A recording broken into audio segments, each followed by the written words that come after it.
तो आज है एएस लेवल इकोनॉमिक्स का लेसन नंबर 3। और अब हम जो आज टर्म पढ़ने लगे हैं वो है सेट्रस पेरिबस, जो कि ओ लेवल इकोनॉमिक्स के अंदर भी मौजूद है। ये जो एक टर्म है, ये एक लैटिन टर्म है और ये इस्तेमाल तब की जाती है जब इकोनॉमिक्स में कोई लॉ स्टेट किया जाता है और उस लॉ में कुछ एजम्पशंस ली जाती हैं कि और उनको कहा जाता है कि ये चेंज नहीं होंगी। और उसी की मुनासबत से सेट्रस पैरिबस जो है इसका मतलब होता है, अगर हम देखें तो ये एक लैटिन फ्रेज है जैसे मैंने बताया आपको, और इसका मतलब होता है other factors are not subject to change या other things remaining the same. अच्छा, अब जैसे कि आपको भी पता है अच्छे से कि हम कहते हैं जैसे एक लॉ ऑफ डिमांड है जो कि प्राइस और डिमांड में नेगेटिव रिलेशन को शो करता है। हमने पढ़ना है आगे, मैं आपको बता रहा हूँ। तो हम कहते हैं प्राइस अगर बढ़ जाएगी तो डिमांड कम हो जाएगी, क्योंकि प्राइस बढ़ने से लोगों के लिए वो प्रोडक्ट जो है वो शायद अब अफोर्डेबल नहीं है, तो लोग उसको बाय नहीं करेंगे। लेकिन ये लॉ भी स्टेट करते हुए कुछ चीजों को अज्यूम किया जाता है कि वो कांस्टेंट रहेंगी, यानी कि उनमें कोई तब्दीली नहीं आएगी, चाहे रियल लाइफ में वो चेंज होते हो।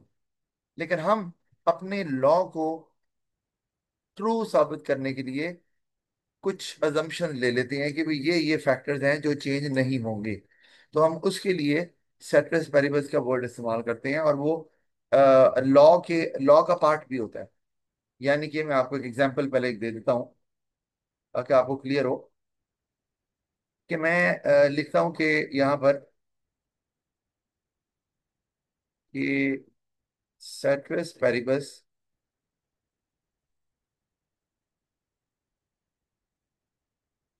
और if price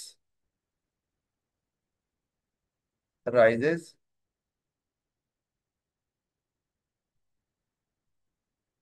if price of a product, हम लिख लेते हैं price of a product rises, it's demand, मतलब उस प्रोडक्ट की डिमांड की बात करें, इट्स डिमांड डिक्रीजेस। ये मैंने अभी बात बताई आप, ठीक है। एंड वाइस वर्सा, मैं अगर इस तरह लिख देता हूँ वाइस वर्सा, मतलब ये कि अगर प्राइस कम हो जाएगी तो उसकी डिमांड ज्यादा हो जाएगी। एंड वाइस वर्सा, ये मैंने एक लॉ लिखा है और उसमें मैंने पहले जो है वो ये लिख दिया सेटलेस प्रॉब्लम्स कि other factors won't change. Other factors का मतलब है प्राइस के अलावा ना, क्योंकि प्राइस तो चेंज हो रही है। हमने अगर दो चीजों के दरमियान रिलेशनशिप को स्टैब्लिश करना है तो हमें कुछ अजम्पशन लेनी पड़ती है, जैसे मैंने आपको पहले बताया, एज्यूम करना पड़ता है कि बाकी फैक्टर्स अगर नहीं चेंज होंगे तो ये रिलेशनशिप बनेगा या ये रिलेशनशिप स्टैब्लिश होगा। अब मैं एक एग्जांपल हम लेते हैं। लेट्स से हम कहते हैं कि एक प्रोडक्ट है, उसकी प्राइस है 10 रुपए, ठीक है। और आपके पास इनकम, इकोनॉमिक्स में इनकम को वाई से शो करते हैं, आपके पास 100 रुपए है। तो ऑब्वियसली आपने अगर इन सारे पैसे खर्च करने हैं, हम अजम्पशन ले रहे हैं, तो आप जो चीज 10 रुपए की है उसकी कितनी क्वांटिटी बाय कर सकते हैं? क्यों जी, कितनी कर सकते हैं? सर 10। 10। 10 रुपए की 10 चीजें लेंगे तो 100 रुपए पूरे हो जाएंगे, ठीक है जी। अच्छा, अब क्या होता है कि जो प्राइस है प्रोडक्ट की वो 10 से 20 हो जाती है, ठीक है। तो क्या होगा अब, हम ये कहते हैं कि प्राइस बढ़ गई, महंगा हो गया, तो कंज्यूमर जो है वो अब 100 रुपया है उसके पास, तो वो उसकी क्वांटिटी कम करेगा, तो वो कहाँ पर आ जाएगा? अगर 100 रुपये पूरे करते 5। हैं तो 5 आ गए। अब वो 20 रुपए की 5 चीजें ले सकता है, ये लेगा। अच्छा, अब यहाँ पर हमने इनकम को कांस्टेंट किया हुआ है, इनकम 100 ही है, ठीक है। और हमें ये रिलेशनशिप स्टैब्लिश होता हुआ नजर आ रहा है कि प्राइस और डिमांड के अंदर नेगेटिव रिलेशन है, एक चीज बढ़ती है तो दूसरी चीज कम हो जाती है। अच्छा, अब मैं यहाँ पर इनकम को भी चेंज करके आपको दिखाऊं, अगर हम चेंज कर दें और हम ये जम्पशन ना लें, लेट्स से प्राइस बढ़ी 10 से 20 गई तो इनकम भी 200 रुपया हो गई। अब मुझे बताएं कि प्राइस अगर 20 हो गई है तो क्वांटिटी कम होगी, 5 पे जाएगी? नहीं सर। No sir. जी, क्योंकि कंज्यूमर जो है वो स्टिल अफोर्ड कर सकता है 10 चीजें 20 की प्राइस पर, यानी कि वो 5 अब नई क्वांटिटी लेगा, वो 10 ही लेता रहेगा, क्योंकि उसके बाद 200 रुपये। इसका मतलब है इनकम के चेंज होने से वो जो रिलेशन हम बना रहे थे, प्राइस और डिमांड में नेगेटिव रिलेशन है, वो तो यहाँ पर स्टैब्लिश ही नहीं हो रहा। प्राइस बढ़ रही है लेकिन डिमांड फिर भी कम नहीं हो रही। इसी तरह अगर इनकम जो है वो कम हो जाए तो तब भी जो है ना वो ये रिलेशनशिप स्टैब्लिश हमारा नहीं होगा।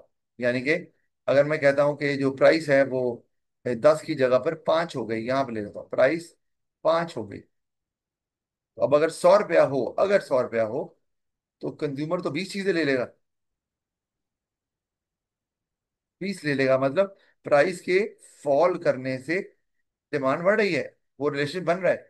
लेकिन अगर साथ में इनकम भी 100 से 50 हो जाए तो वो 5 रुपए की सिर्फ 10 ही चीजें खरीद सकता है, वो 20 नहीं खरीद सकता, 10। तो यहां पर भी क्या हुआ कि प्राइस तो कम हो गई लेकिन डिमांड में असर कोई फर्क ही नहीं पड़ा।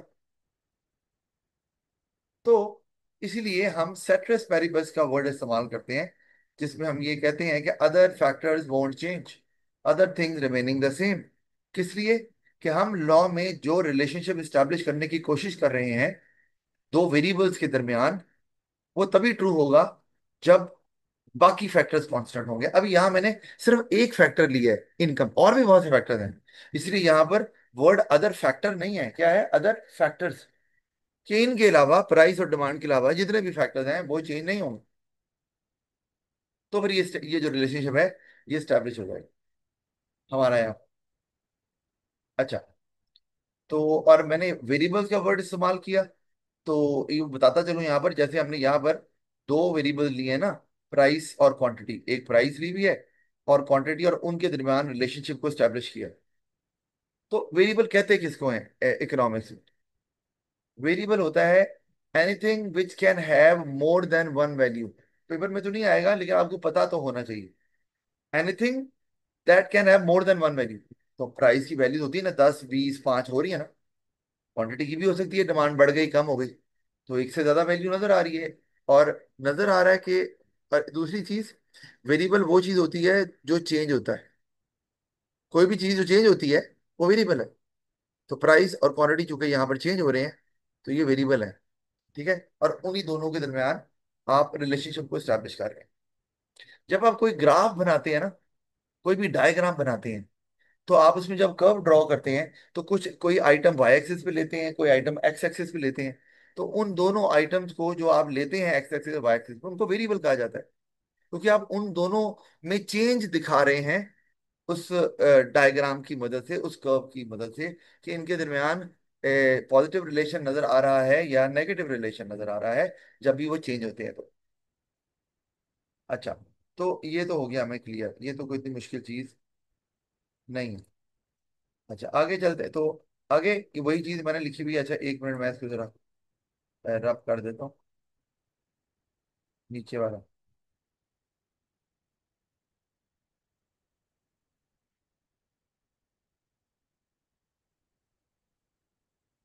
जी।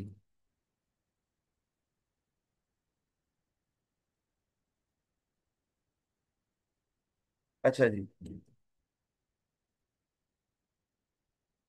तो while establishing a relationship between two economic concepts, certain factors are assumed to be constant।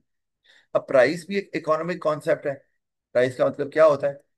और जो क्वांटिटी आप डिमांड कर रहे हैं किसी चीज को, तो वो भी इकोनॉमिक कॉन्सेप्ट है। तो हम वही आपको बताया कि रिलेशनशिप को स्टैब्लिश करने के लिए हम कहते हैं कि सर्टेन फैक्टर्स कांस्टेंट रहेंगे, और इसीलिए हम सेट्रिस पेरिबस का वर्ड इस्तेमाल करते हैं। अच्छा, फिर to show negative relationship between price and demand, other factors such as income are assume to be constant, मैंने अभी एक्सप्लेन किया ये। तो इसमें इनकम जो है वो अदर फैक्टर्स में आ रहा है, उसको आप कांस्टेंट रखेंगे, तभी प्राइस और डिमांड का रिलेशनशिप जो नेगेटिव रिलेशनशिप है वो स्टैब्लिश होगा। अच्छा, अब आगे हम आ गया जी। कोई सवाल तो आपका नहीं है क्यों Intishal Ahmad? No sir. No sir. All right. अच्छा, अभी जो टाइम पीरियड है ना, अब इसको बोलते तो टाइम पीरियड है, लेकिन आसानी के लिए कि मैं अगर लिख दूं ये टाइम पीरियड क्या चीज है, मतलब ये टाइम है जो हम देख रहे हैं, नहीं, ये है टाइम पीरियड जो प्रोडक्शन से रिलेटेड है।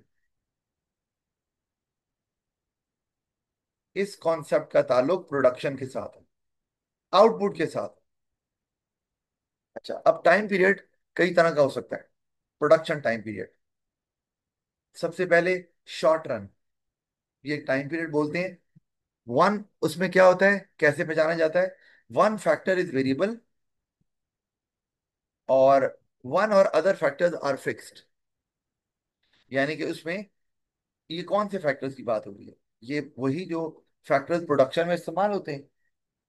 ठीक है, तो एक फैक्टर वेरिएबल होना जरूरी है, और उसके अलावा एक और फैक्टर या तो वेरिएबल हो, या फिर उसके अलावा बाकी सारे फैक्टर्स जो हैं वो फिक्स्ड हो।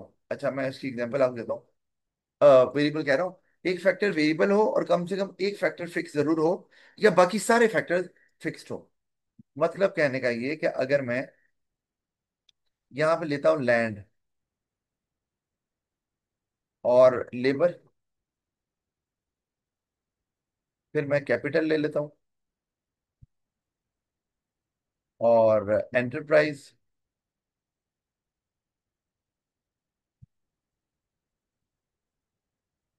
ठीक है जी। अब फैक्टर्स है ना, फैक्टर तो प्रोडक्शन में पता है। लैंड है फर्ज किया, ये मैं एकड़ में ले लेता हूँ, तो लैंड आपके पास 100 है। ठीक है जी। अच्छा, यहाँ पर मैं साथ में क्वांटिटी भी लेता हूँ, या आउटपुट ले लेता हूँ। अच्छा, आपने क्वांटिटी बनाई, फर्ज किया 10 चीजें बनाई। कैपिटल जो है वो आपके पास लेट से कितना कर लें, 500 है। और एंटरप्राइज चले, हम इसको भी कंसिडर नहीं करते, ये भी वैसे साथ ही शामिल ही होता है। और अगर एंटरप्राइज का मतलब यही है ना कि जो नंबर ऑफ ओनर्स है वो बढ़ रहे हैं, नंबर ऑफ फर्म्स जो हैं वो बढ़ रही हैं, नंबर ऑफ प्रोड्यूसर जो हैं वो बढ़ रहे हैं। अगर लेना चाहें तो हम ले सकते हैं, कोई ऐसा प्रॉब्लम नहीं है। ठीक है, जरा एग्जाम्पल को हम छोटा ही कंसिडर कर रहे हैं, मतलब ले रहे हैं। अब लेबर जो है वो आपकी लेट से 200 है। अब क्या किया आपने कि आउटपुट आपकी 10 से 20 हो गई, लैंड 100 ही रही, आउटपुट आपकी 300 हो गई, और कैपिटल भी आपका 500 ही था। तो अब यहाँ क्या हुआ है, आउटपुट में इजाफा हुआ है, लेकिन सिर्फ एक फैक्टर वेरिएबल है, वो है लेबर। बाकी जो दो फैक्टर्स हैं, या अगर तीनों को भी ले लें, उनमें कोई चेंज नहीं आए।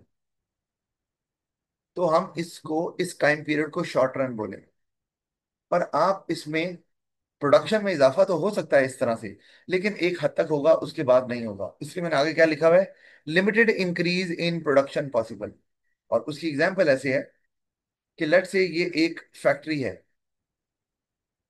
ठीक है, अब इसमें मशीन भी है, इसमें लैंड भी इस्तेमाल हुआ हुआ है, एंटरप्राइज भी है, और लेबर भी है। अब लेबर जो है वो इतने हिस्से में काम कर रही है, यहाँ पर लेबर काम कर रही है और प्रोडक्शन कर रही है। ठीक है जी। और अब आपने लेबर का इस्तेमाल बढ़ाया, तो इतना हिस्सा इस्तेमाल हो गया, ये भी हो गया फैक्ट्री का हिस्सा इस्तेमाल। बाकी आपके पास बताया, इस फैक्ट्री के अंदर कैपिटल भी पड़ा हुआ है, लैंड तो पहले ही इस्तेमाल हुआ हुआ है, और आप लेबर जो है उसको बढ़ा रहे हैं, तो प्रोडक्शन बढ़ गई। एक दो, अब इसकी जो टोटल कैपेसिटी है ना फैक्ट्री की, वो है लेट से 20 यूनिट्स, ये बना सकते हैं फैक्ट्री। अच्छा, और मशीन जो है वो भी ऑब्वियसली उतनी ही आएंगी फैक्ट्री के अंदर। अब ये अभी कितनी चीजें बन गई, अभी जो जो लेबर इस्तेमाल कर रहे हैं लेट से, हम ना अभी लेबर को बढ़ाते जा रहे हैं, तो अभी लेट से 10 यूनिट्स बन गए हैं इतनी लेबर से। फिर आपने और लेबर इस्तेमाल की, तो आपने ये वाला हिस्सा भी ऑक्यूपाई कर लिया, ये आप लेबर का इस्तेमाल करते जा रहे हैं, तो आपने आप पहुंच गए 20 यूनिट्स पे, यानी कि अब फैक्ट्री 20 यूनिट्स बना रही है, प्रोडक्शन में इजाफा हो रहा है। और इसको शॉर्ट रन बोलेंगे क्योंकि फैक्ट्री वहीं की वहीं है, कैपिटल मशीन्स इक्विपमेंट वहीं की वहीं है, और आपका लैंड वहीं का वहीं है, सिर्फ इजाफा कर रहे हैं आप लेबर में। अच्छा, अब आप कहते हैं यार 20 यूनिट्स हैं, हमने 30 यूनिट्स है, आप 20 से 30 यूनिट्स पे जाना चाह रहे हैं, तो आपने कहा अच्छा और लेबर रखते हैं और प्रोडक्शन बढ़ा लेते हैं। अब मेरा सवाल है कि इज इट पॉसिबल, क्या हम अब 20 यूनिट्स पे पहुंच गए हैं, लेबर इस्तेमाल हमने की है और 20 पे पहुंचे हैं जीरो से, अब हम 30 पे जाना चाहते हैं, तो can we hire more labour to increase output to 30 units? No sir. क्यों नो जी सर। अहमद? क्योंकि लैंड ही नहीं है इतना, और नहीं, कैपिटल भी नहीं है। क्यों इंतशाल? सर क्योंकि अब क्या कहते हैं, आपको और कैपिटल चाहिए होगा और ज्यादा लैंड चाहिए होगी, उस पे आप फैक्ट्री बनाए और फिर। ऑल राइट, यानी कि आपने अगर 30 यूनिट्स पे कैसे जाएंगे, अगर आपने नए वर्कर रखे लेट से, तो उनको रखेंगे कहाँ पे, क्योंकि ऑलरेडी सारी स्पेस ऑक्यूपाई हो गई हुई है, मशीन जो है वो ऑलरेडी इन यूज हैं of the existing workers, machines are already in use, ना कोई मशीन खाली है, ना लैंड आपके पास और है, ना आपके पास जो है वो फैक्ट्री में और जगह है।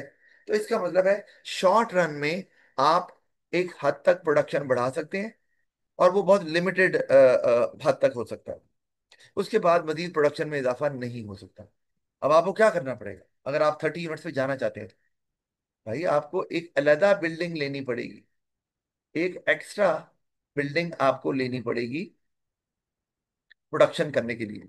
तो उसके लिए आपको क्या करना पड़ेगा, जब अलहदा बिल्डिंग लेंगे तो लैंड भी लगा, लैंड भी बढ़ गया, फिर आप उसके लिए मशीन भी लेंगे, कैपिटल भी बढ़ गया, फिर आप उसके लिए अब लेबर का इस्तेमाल करेंगे तो लेबर यहाँ पर एम्प्लॉय होना शुरू हो जाएगी, और एंटरप्राइज यानी कि आपकी जो रिस्क टेकिंग एबिलिटी है, अब वो भी बढ़ गई है, रिस्क भी बढ़ गया है, जारी बात है एक्सपैंड जो कर रहे हैं आप।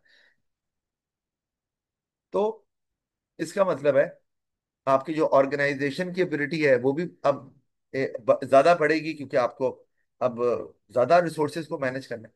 तो ये जो आप एक और फैक्ट्री ले रहे हैं ना, इसको हम कहते हैं, ये आप ट्रांजिशन हो रही है आपकी शॉर्ट रन से लॉन्ग रन।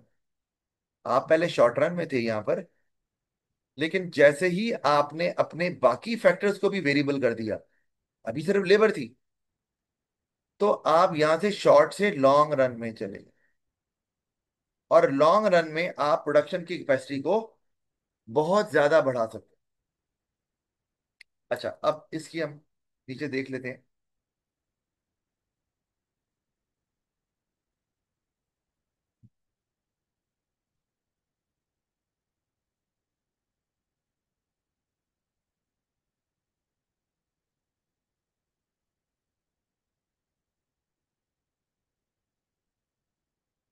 जी, अच्छा अब देखिए आगे ये लॉन्ग रन, इसमें क्या होता है, all factors are variable, right, all factors are variable. तो इसमें आप प्रोडक्शन को, इसमें सिग्निफिकेंट इंक्रीज लेके आ सकते हैं, जारी बात है, क्योंकि सारा कुछ आपका वेरिएबल हो जाएगा, जो मैंने एग्जांपल दी, इसको बोलते हैं लॉन्ग रन। जब सारे फैक्टर्स ऑफ प्रोडक्शन वेरिएबल हो जाते हैं, मतलब आप उनको चेंज कर सकते हैं। शॉर्ट रन में आप सारे फैक्टर्स ऑफ प्रोडक्शन को वेरिएबल नहीं कर सकते, तो मैंने एग्जांपल दिया कि एक वेरिएबल आपने किया हुआ बाकी नहीं किया हुआ, ठीक है। अगर आप एक से ज्यादा भी वेरिएबल कर देंगे, लेकिन कम से कम एक फिर भी फिक्स्ड है, तो तब भी आपका वो शॉर्ट रन ही रहेगा। अच्छा, इसी तरह आपके पास एक और टाइम पीरियड आता है, वेरी लॉन्ग रन।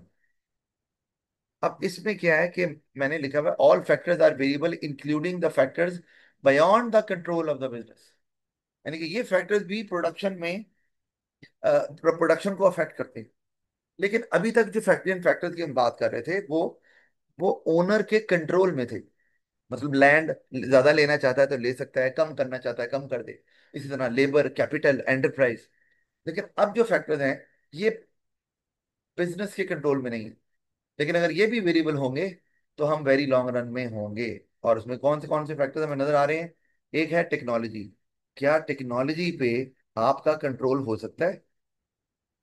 गाड़ियों में नई टेक्नोलॉजी आ रही है, मोबाइल्स में नई टेक्नोलॉजी आ रही है, आपके जो नए स्मार्ट टीवीज आ रहे हैं उनमें नई टेक्नोलॉजी आ रही है। तो क्या आप इस टेक्नोलॉजी को रोक सकते हैं? ऑब्वियसली नहीं। तो इसके मतलब है वेरी लॉन्ग रन में टेक्नोलॉजी भी चेंज होती है, यानी कि ऑब्वियसली वो आपको प्रोडक्शन में हेल्प करती है। टेक्नोलॉजी जो है वो टाइम सेविंग होती है, कॉस्ट सेविंग होती है, और आप प्रोडक्शन उससे ज्यादा भी कर सकते हैं। इसी तरह से कस्टम्स, कस्टम मतलब लोगों का जो क्या कहते हैं बाइंग पैटर्न है, वो कि किस बेसिस पे लोग जो है वो चीजें खरीदते हैं, और आप उसी हिसाब से प्रोडक्शन करते हैं। तो लोगों के अगर कस्टम्स चेंज हो रहे हैं, हम we buy many item out of custom. Eid आ रही है तो हम अपने कपड़े जूते वगैरह ले रहे हैं, जुमा है तो हम शलवार कमीज पहन रहे होते हैं, तो उसके हम लोग खरीदते हैं तो पहनते हैं ना। तो अब ये कस्टम भी आप किसी भी बिजनेस के कंट्रोल में नहीं है कि वो कस्टम्स को चेंज कर दे। ठीक है। तो ये भी वेरिएबल होते हैं, मतलब वेरी लॉन्ग रन में कस्टम्स भी चेंज हो रहे होते हैं, और उसके हिसाब से वो आपकी प्रोडक्शन पे भी इफेक्ट करते हैं। अच्छा, और उसके बाद थर्ड जो हमें चीज नजर आ रही है वो है गवर्नमेंट। अब गवर्नमेंट क्या चेंज हो रही है? मतलब गवर्नमेंट नहीं है, मतलब गवर्नमेंट की पॉलिसीज और उसमें लॉज वगैरह जो है वो चेंज हो रहे हैं। कभी गवर्नमेंट टैक्स ज्यादा लगा रही है, कभी कम लगा रही है। कभी कुछ सर्टन ऑर्डर पास कर रहे हैं कि आप ये प्रोडक्शन नहीं कर सकते, ये कर सकते हैं, या ये इस हद तक कर सकते हैं। तो ये भी आपके कंट्रोल में नहीं है, और ये भी आपकी प्रोडक्शन पे को अफेक्ट करती है। तो वेरी लॉन्ग रन के अंदर, मतलब अगर मैं बात करूं, वैसे तो हम टाइम पीरियड नहीं बता सकते कि वो कितने महीनों का होता है या सालों का होगा, हम ये नहीं बता सकते। मतलब ये कहना कि शॉर्ट रन 6 महीने का होता है और लॉन्ग रन जो है वो 2 साल का होता है, वेरी लॉन्ग रन 10 साल का होता है, ऐसा कुछ नहीं है। यानी कि हमें हमने उनकी कैरेक्टरिस्टिक से पहचानना है कि ये शॉर्ट रन है, लॉन्ग रन है, या वेरी लॉन्ग रन। मैं आपको एग्जाम्पल देता हूँ। दो बिजनेसेस हैं, तो जैसे मैं एक, let's say, car manufacturing business है।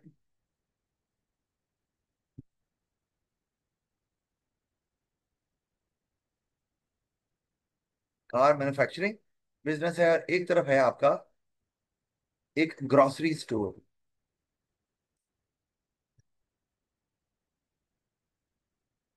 ग्रोसरी स्टोर है।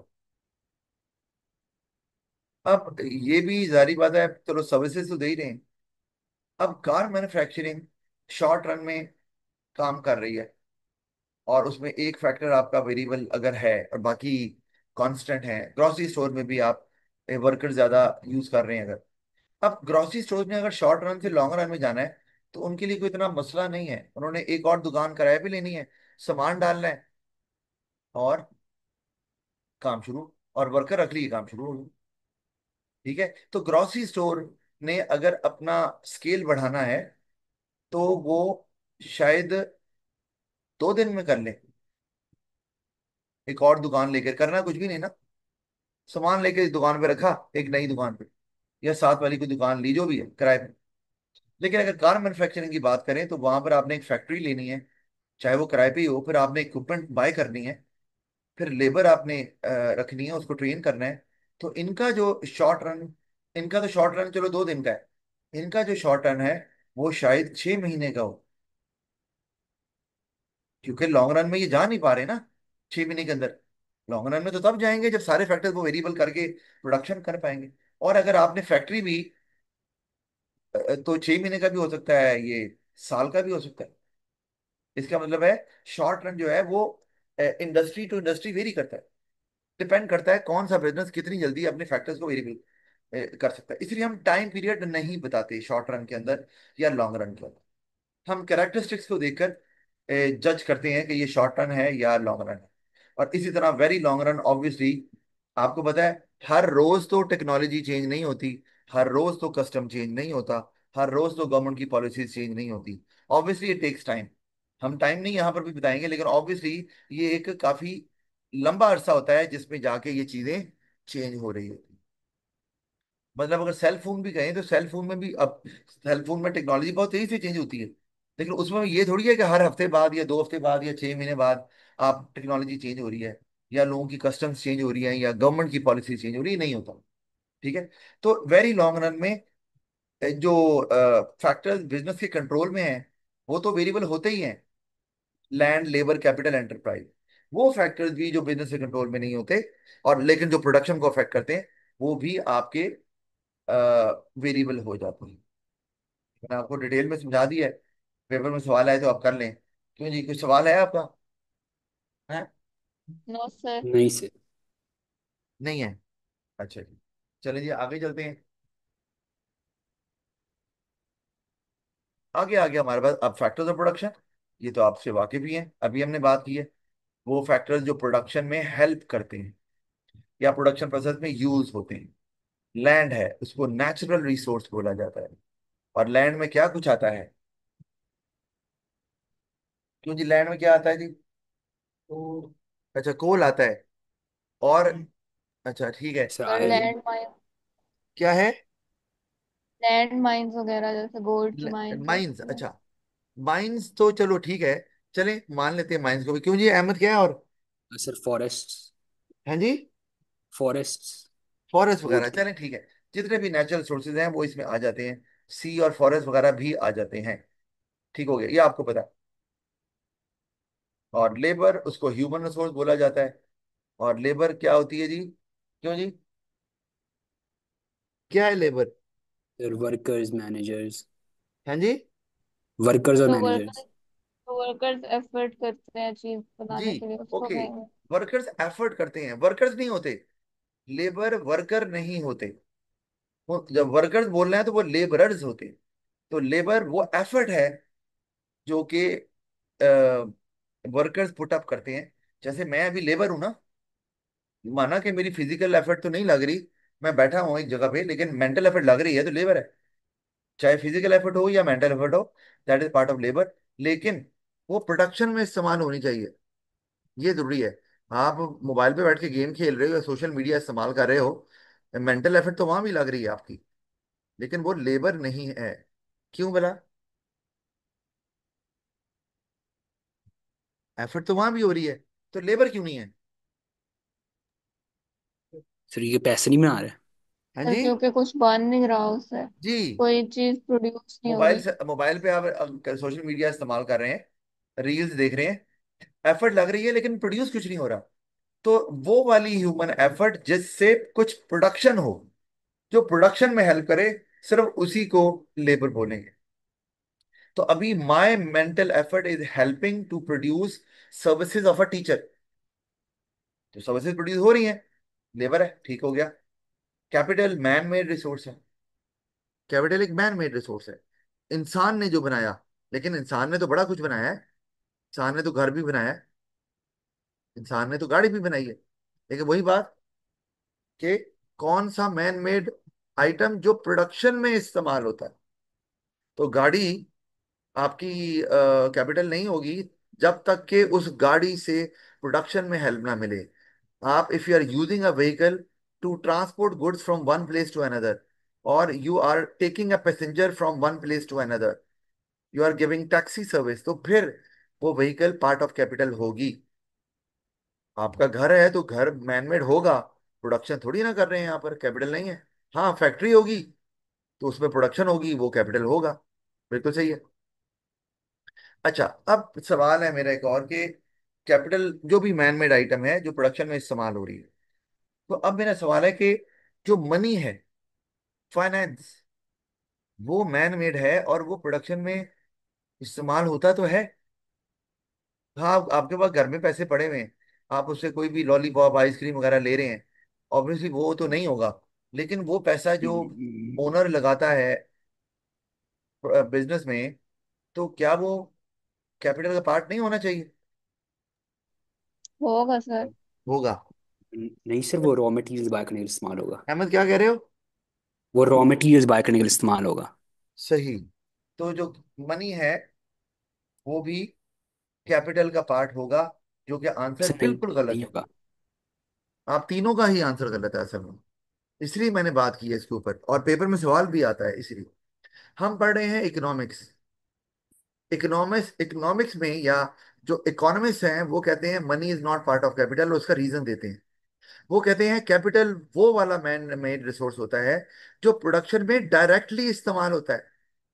तो आप पैसे को इस्तेमाल करके वो चीजें बाय करते हैं जो प्रोडक्शन में इस्तेमाल होती हैं। आपने पैसे से व्हीकल खरीदी और व्हीकल से सर्विसेज दी। आपने पैसे से फैक्ट्री खरीदी और फैक्ट्री में प्रोडक्शन की। आपने मनी से मशीनरी खरीदी और मशीनरी से प्रोडक्शन की।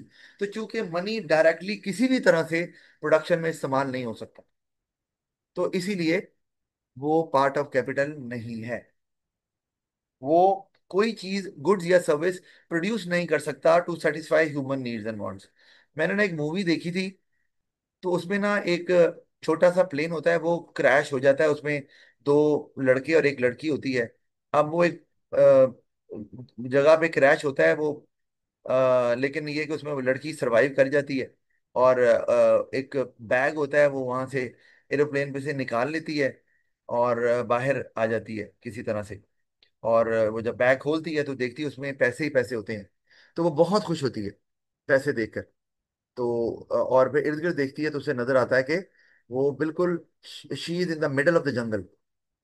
और बहरहाल वो पैसे देखकर खुश होती है, वो दोनों बैग्स में। अच्छा, फिर ये होता है कि आहिस्ता आहिस्ता वो रात होना शुरू होती है, तो अब वो जंगल में ही होती है तो उसको समझ नहीं आती क्या करना है। फिर ठंड होना शुरू हो जाती है।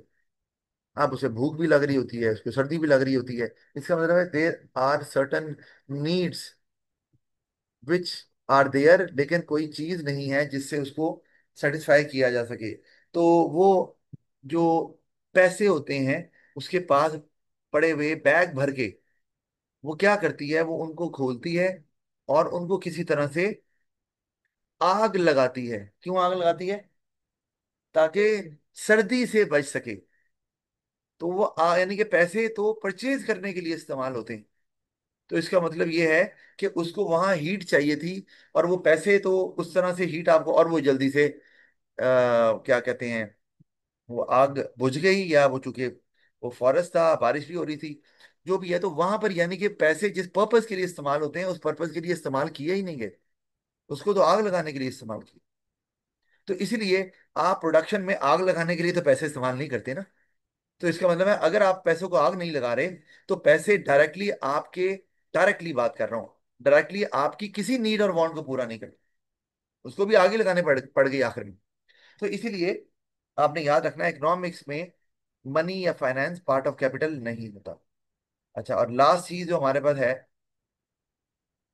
वो आ गई एंटरप्राइज। राइट राहुल? और ability to take risk and organise the rest of the factors. ये आपको पता ही है, जो एंटरप्राइज की एबिलिटी होती है वो ओनर के पास होती है, ऑन्टरप्रेन्योर के पास। वो रिस्क लेता है और सारे फैक्टर्स को ऑर्गेनाइज करता है। ऑर्गेनाइज मतलब कितना लैंड, कितना लेबर, कितना कैपिटल इस्तेमाल करना है, लेबर ज्यादा इस्तेमाल करनी है या कैपिटल ज्यादा इस्तेमाल करना है, वगैरह वगैरह। तो वो आपको इसके बारे में तो वैसे पहले पता ही है। तो we are done with this. और आगे फिजिकल वर्सेस ह्यूमन कैपिटल को अगर हम देखें, चलें इसको हम ना अभी आज नहीं देखते, तो कल की क्लास में रख लेते हैं आज। अच्छा, वैसे हमारे पास टाइम है। ओके, देख लेते हैं इसको। जी, फिजिकल वर्सेस ह्यूमन कैपिटल। हमारे पास ये फिजिकल कैपिटल है जहां पर गाड़ियां बन रही हैं, मतलब एक कैपिटल इंटेंसिव प्रोडक्शन हो रही है, machines are installed and they are helping in manufacturing cars. This is physical capital. अच्छा, फिर हमारे पास एक तरफ लेबर है। अच्छा, ह्यूमन कैपिटल भी क्या है? लेबर खाली नहीं है, ह्यूमन कैपिटल है आपके जो वर्कर्स हैं, they have some special abilities. मतलब ह्यूमन कैपिटल ऑब्वियसली लेबर से आता है, लेकिन हम इसको ह्यूमन कैपिटल क्यों बोल रहे हैं?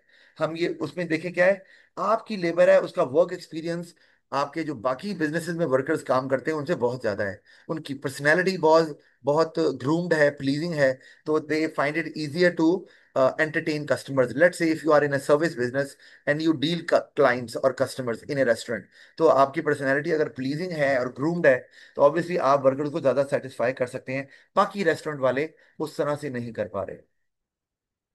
अच्छा, और ये ऐसा मेरे साथ भी हुआ। मैं रिसेंटली वो नारायण का गान गया था, तो वहां पर हम एक होटल में रुके, वो बड़ा होटल था। वहां पे ज्यादा ओवरऑल जो बिल्कुल नया बना हुआ था, और एक लग्जरियस लुक भी आती थी। लोकेशन भी बहुत अच्छी थी, लेकिन सर्विस पुअर थी।